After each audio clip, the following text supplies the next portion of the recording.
Our final speaker is one of the most creative and prolific designers to come out of Vancouver. He approaches his work with a deeply thought-out philosophical understanding of the relationship between designer and material. He has received accolades from around the world and has been featured in the most important design institution, the Royal Albert and Victoria in London, with a 30-meter tall chandelier. Among his many other works, he co-designed the 2010 Olympic and Paralympic medals. Please welcome Omer Arbel. Hello, everyone. Thank you, Sam and Lynn, and thanks to all of you for coming. Today, I wanted to talk about a recent project we've done which has touched on a very strange and kind of anxious situation that I find in Vancouver, and that's our relationship to old buildings. Vancouver is 128 years old, which is extremely young for the age of a city when you consider it. And also, it's in a very wet climate that's a seismic zone, so is in danger of being damaged by earthquakes. And in addition, it's in the New World, and we have abundant resources that mostly include wood. And what it means is that the buildings that were built here 100 years ago or 128 years ago were predominantly made of wood, and they have this kind of very, very charming attribute to them. And there's so few of them left because it's a new city and because there's this kind of amazing sort of impetus for growth that's happened over the last 128 years.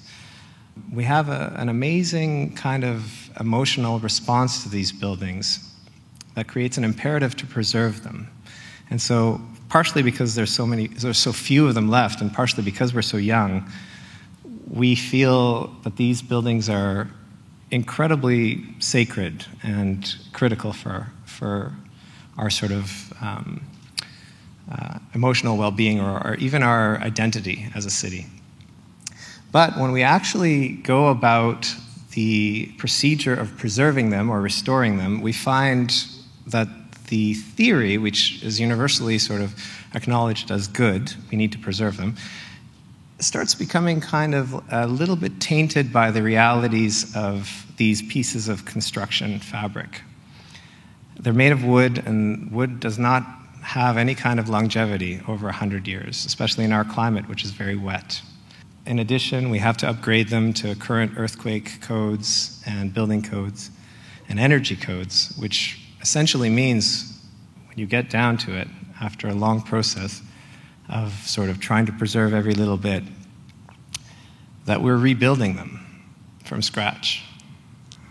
Sometimes we get to keep the skeletons, the studs, if they're not damaged by termites or if they don't have asbestos in them.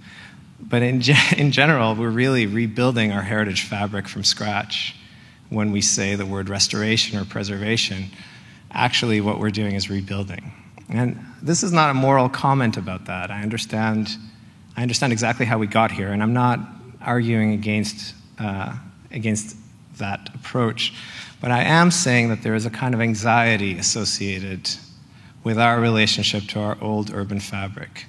Because when we do end up restoring it, what we end up with is this uncomfortable building, which has the iconography and symbolism of old Vancouver, but the texture and spirit of a new piece of construction. We can feel it when we enter, we can feel it when we touch the building.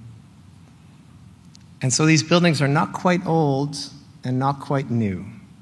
They're in this sort of uncomfortable limbo. And I wonder about that. So I don't really have an answer. This is not me here to tell you what to do with these buildings, but it's just a quick story about how we found ourselves in this situation and what we did with it. To restore this building, we discovered that the most expedient way to preserve a completely crumbling foundation was to cast the entire crawl space full of concrete, 4 feet of concrete. So it meant we got a totally free foundation. And we've been experimenting with casting concrete into fabric for quite a while. We find it sort of interesting and compelling for lots of reasons. because we have this free foundation that's a result of just the need to restore this building, we decided to make these sort of long, skinny fabric cast columns. So we stretched fabric, cinched it tight, and cast concrete into it, and we got these sort of lily pad shapes. And I won't go through this because we don't have time, but we distributed these lily pads throughout this old building and planted trees in the cavity that was remaining inside of each one of these lily pads. So essentially what they are huge suspended floating gardens. And we situated them such that they always allow an interesting amount of light to enter through their exterior spaces, so their courtyards, and they're sort of allowing an interaction between the interior of the building and the exterior of the building. From every space, from the bedrooms, from the little grocery store bar down on the ground floor. And in every one of these spaces, there's this amazing experience of the underside of these fabric cast concrete pieces. These are the last few slides, and the reason I want to show them is just to note that the exterior, or the sort of what I referred to previously as the iconography or the symbolism of the building, remains the same as it was when we arrived. So it's just a beautiful old building. There's maybe a little hint at the roofscape that there's something going on, a tree popping up.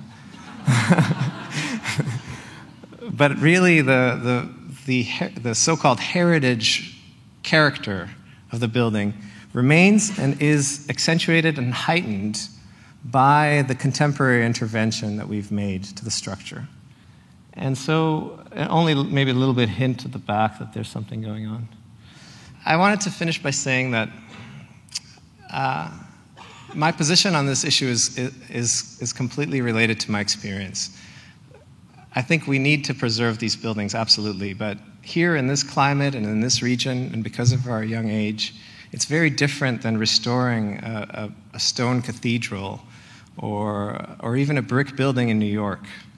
We're dealing with crumbling, rotting wood.